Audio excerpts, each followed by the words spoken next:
Hello friends, welcome in EDU Mantra classes.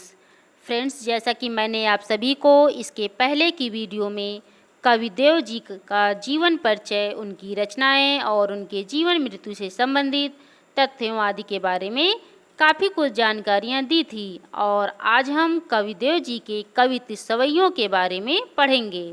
और पढ़ने से पहले जो लोग मेरे इस चैनल में नए हैं, जिन्होंने मेरे इस चैनल को सब्सक्राइब नहीं किया है, वो मेरे इस चैनल को सब्सक्राइब ज़रूर कर लें और सब्सक्राइब वाले बटन में जाकर बेल आइकन्स को भी दबा दें ताकि मेरी हर एक वीडियो आपको मिल सके। तो चलिए शुरू करते हैं। और शुरू करने से पहले आप सभी को देव जी के इस पाठ का पाठ परिचय देना चाहूँगी। जैसा कि कविदेव जी द्वारा रचित इनके इस अध्याय में एक सवैया और दो कवित्त हैं, जिसमें एक और जहाँ इन्होंने कृष्ण के रूप सौंदर्य का आलंकारिक चित्रण को प्रस्तुत किया है, तो वहीं दूसरी ओर उनके प्रेम और प्रकृति के प्रति कवि के भावों की अंतरंग अभिव्यक्ति को भी दर्शाया है। और अगर बात करें इनके पहले सवैये के बारे में, तो इन्होंने अपने पहले सवैये में कृष्ण के राजसी रूप सौंदर्य का वर्णन किया है, जिसमें उस युग का सामंती वैभव झलकता है। और अब इनके यानी देव जी के दूसरे कवित्त के बारे में बात करें, तो दूसरे कवित्त में इन्होंने बसंत यानी बसंत ऋतु की सुंदरता का वर्णन किया है, जिसमें इन्होंने बसंत को एक नन्हे बालक रूप में दिखाकर प्रकृति के साथ एक रागात्मक संबंध की अभिव्यक्ति की है।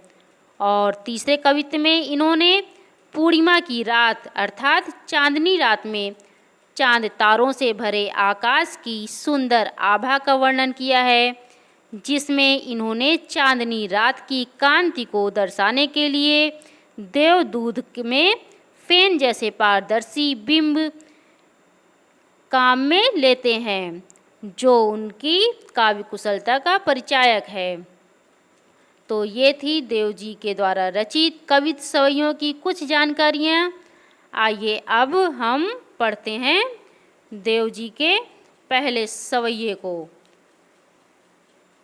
ठीक है, इनका पहला सवैया। और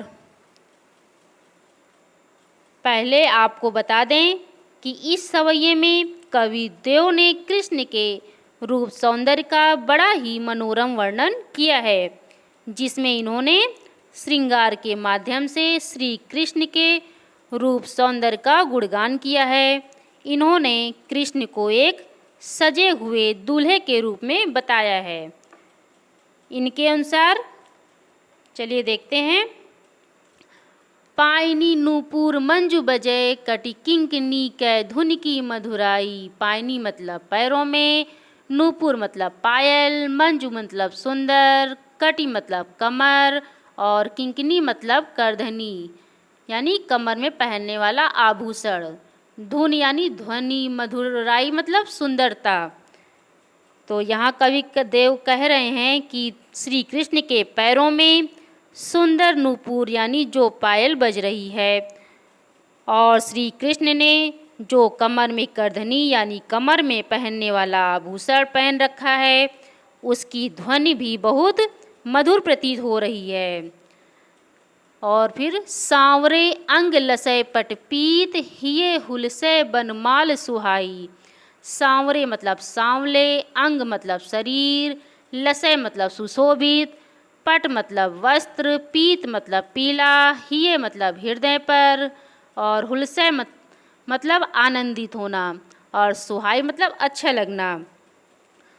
और फिर कवि कहते हैं कि उनके सांवरे शरीर पर जो पीला वस्त्र सुशोभित है, यानी जो पीला वस्त्र लिपटा हुआ है, और उनके हृदय पर पहनी हुई पुष्पों की माला देखने में बहुत ही सुंदर लग रही है। और फिर है माथे किरीट बड़े दृग चंचल मंद हंसी मुख चंद जुन्हाई। किरीट मतलब होता है मुकुट, और मुखचंद मतलब मुखरूपी चंद्रमा, जुन्हाई मतलब चांदनी। और फिर कवि कहते हैं कि उनके सिर पर जो मुकुट सजा हुआ है, जिसके नीचे उनकी चंचल आँखें सुशोभित हो रही हैं, उनके यानी श्री कृष्ण के चंद्रमा रूपी मुख से मंद मुस्कान मानो चांदनी के समान बिखरी हुई है, जो उनके मुखमंडल पर चार चांद लगा रही है। और फिर जय जग मंदिर दीपक सुंदर, श्री ब्रिज दूल्हा देव सहाई। जग मंदिर मतलब संसार रूपी मंदिर, और श्री ब्रज दूल्हा मतलब यहाँ पर श्री कृष्ण को बोला गया है, श्री कृष्ण को कहा गया है। और सहाय मतलब सहायता करना। और फिर श्री कृष्ण इस संसार रूपी मंदिर के सुंदर दीपक हैं। ऐसे ब्रिज के दूल्हे श्री कृष्ण देव कवि के सहायक बने रहें, अर्थात श्री कृष्ण जगत रूपी मंदिर के सुंदर दीपक हैं और ब्रिज के दूल्हा प्रतीत हो रहे हैं। तो ये था कवि देव जी द्वारा रचित पहला सवैया। और अब हम इनके पहले कवित्व को अर्थ के माध्यम से समझते हुए पढ़ेंगे। तो ये रहा इनका पहला कवित्व देव जी का। तो चलिए, लेकिन उसके पहले आपको बता दें कि इस कवित्व में कवि ने बसंत को एक बालक के रूप में दिखाकर प्रकृति के साथ एक रागात्मक संबंध को प्रस्तुत किया है। और किस प्रकार किया है, चलिए देखते हैं। डार द्रुम पल न बिछौना नौ पल्लव के। डार द्रुम मतलब पेड़ की डाल, बिछौना मतलब बिस्तर, और नौ पल्लव मतलब नए पत्ते। यहाँ कवि कह रहे हैं कि पेड़ की डाल का पालना यानी झूला बना हुआ है, और उस पालने पर नए पत्ते का बिछौना यानी बिस्तर लगा हुआ है। उसके बाद सुमन झिंगूला सोहे तन छवि भारी दे। सुमन झिंगूला मतलब फूलों का झबला या ढीला ढाला वस्त्र। फिर कवि कह रहे हैं कि डाल पर फूलों से बना एक झबला है यानी गुच्छा सा है, और उस गुच्छे पर एक शिशु लेटा हुआ है, जिसके शरीर पर वह ढीला ढाला वस्त्र बहुत ही सुंदर प्रतीत हो रहा है। और फिर है पवन झुलावे के की कीर बतरावे देव। पवन मतलब होता है हवा, के की मतलब मोर, कीर मतलब तोता, बतरावे मतलब बात करना। फिर कवि कहते हैं कि बसंत ऋतु उस शिशु के पालने को यानी झूले को हवा बीच बीच में आकर झुला रही है, और तोता व मैना उससे बातें करके उसे हंसा रहे हैं, उसका दिल बहला रहे हैं। और फिर है कोकिल हलावे हुलसावे करतारी दे। हलावे हुलसावे मतलब हिलाना या मीठी मीठी बातें करना, तारी मतलब ताली बजाना। और फिर कवि कहते हैं कि कोकिल मतलब कोयल भी वहाँ आकर उस शिशु से मीठी मीठी बातें करके उसका मन बहला रही है, तथा तालियां बजा बजा कर उसे प्रसन्न करने की कोशिश कर रही हैं। और फिर पूरित पराग सो उतारो करे राई नोन। पराग मतलब फूलों की महक, और उतारो करे राई नोन यानी नज़र उतारना। तो फिर कवि कहते हैं कि ये पूरा दृश्य सुंदरता से भरा हुआ है, इसलिए फूलों की महक से उस शिशु की नज़र उतारी जा रही है। उसके बाद है कंजकली नायिका लतान सिरसारी दय। कंजकली मतलब कमल की कली, नायिका मतलब माता। फिर कवि कह रहे हैं कि जो कंजकली यानी जो कमल की कली है, उसने सुंदर साड़ी पहन रखी है, और वो शिशु की माँ स्वरूप है, और वह अपनी साड़ी के द्वारा उस शिशु को बचा रही है, उसे सबकी नज़र से दूर कर रही है, ताकि उसे किसी की नज़र ना लग जाए। और फिर मदन महीप जू को बालक बसंत ताई, प्रातः जगावत गुलाब चटकारी दे। फिर यहाँ कवि कह रहे हैं प्रातः मतलब होता है सुबह, चटकारी मतलब चुटकी। फिर यहाँ कवि कह रहे हैं कि ये सब दृश्य देखकर ऐसा प्रतीत हो रहा है मानो बसंत अर्थात कामदेव के सुपुत्र हैं, जिन्हें सुबह सुबह गुलाब की कलियां चुटकी बजाकर जगाती हैं।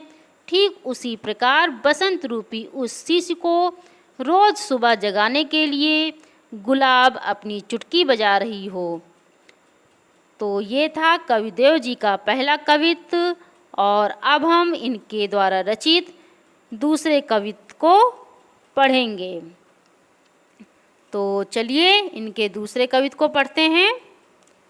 ये रहा इनका दूसरा कवित्व, ठीक है, चलिए देखते हैं।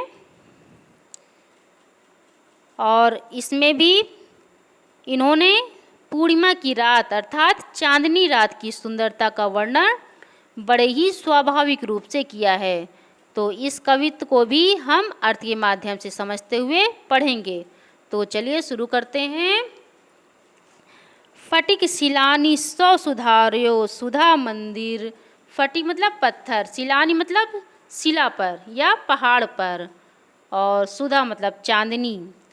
यहाँ कवि कह रहे हैं कि रात के समय आकाश की ओर देखकर ऐसा लग रहा है कि जैसे किसी पत्थर के पहाड़ पर चांदनी के द्वारा एक मंदिर बना दिया गया हो। और फिर उधति दधि को सो हदिकाई उमंगे अमंद। उधति मतलब समुद्र, दधि मतलब दही, उमंगे मतलब उमड़ना, और अमंद मतलब जो कम न हो। फिर कवि कह रहे हैं कि उसके चारों ओर चंद्रमा की रोशनी या सफ़ेद चांदनी इस तरह फैली हुई है मानो जैसे कि दही का समंदर बह रहा हो। और फिर है बाहर ते भीतर लो भीत न दिखाए देव। भीत मतलब दीवार। और फिर कवि कह रहे हैं कि यह चांदी का मंदिर पूरी तरह से पारदर्शी है, अर्थात उस मंदिर के बाहर से भीतर तक पूरी चांदनी ही चांदनी दिखाई दे रही है, जिसमें कोई दीवार नहीं है। इसलिए यह खूबसूरत चांदनी ही आर पार से दिख रही है। और फिर है दूध को सो फेन फैलियो आंगन फरस बंद। फेन मतलब झाग और फरस बंद मतलब फर्श। यहाँ फिर कवि कह रहे हैं कि मानो ऐसा प्रतीत हो रहा है जैसे पूरे फर्श पर दूध का झाग फैल गया हो। तारा सी तरुणिता में ठाड़ी झिलमिली होती। तरुणी मतलब स्त्री, तांबे ठाड़ी मतलब उसी में मतलब उसमें, और मल्लिका मतलब बेले की जाति का एक सफ़ेद फूल, और मकरंद मतलब फूलों का रस। तो फिर इसमें कवि कह रहे हैं कि उस दूध के झाग के अंदर तारे इस तरह जगमगा रहे हैं जैसे स्त्रियां सज धज कर एक दूसरे पर मुस्कुरा रही हों। मोतिन की ज्योति मिल्यो मल्लिका को मकरंद। मोती मतलब मोती, और ज्योति मतलब चमक, मल्लिका मतलब बेले की जाति का एक सफ़ेद फूल, और मकरंद मतलब फूलों का रस। फिर यहाँ कवि कह रहे हैं कि ये सब दृश्य देखकर ऐसा प्रतीत हो रहा है जैसे मोतियों को उनकी चमक मिल गई है और बेले के फूलों को भी मानो रस मिल गया हो। आरसी से अंबर में आभासी उजारी लगे। आरसी मतलब आईना या दर्पण, अंबर मतलब आकाश। फिर यहाँ कवि कहते हैं कि पूरा आसमान किसी आईने के समान लग रहा है जिसके चारों ओर रोशनी ही रोशनी फैली हुई है। प्यारी राधिका को प्रतिबिंब सो लगत चंद। प्रतिबिंब यानी परछाई। और फिर कवि कहते हैं कि इन सब के बीच पूर्णमासी का चांद ऐसा प्रतीत हो रहा है जैसे उस आईने में प्यारी राधिका की प्रतिबिंब दिख रही हो, यानी उसकी परछाई दिख रही हो। तो ये था कविदेव जी के द्वारा रचित कवित्व सवैया। और ये देखिए आपकी सुविधा के लिए मैंने देव जी के द्वारा रचित कवित्व सवैयों के कुछ शब्द अर्थ भी डाल दिए हैं। आप चाहे तो इसे भी पढ़ सकते हैं। और अब मैं इसे यहीं समाप्त करती हूँ और अगली वीडियो में हम इस लेसन के सभी प्रश्नों का अभ्यास करेंगे। Thank you.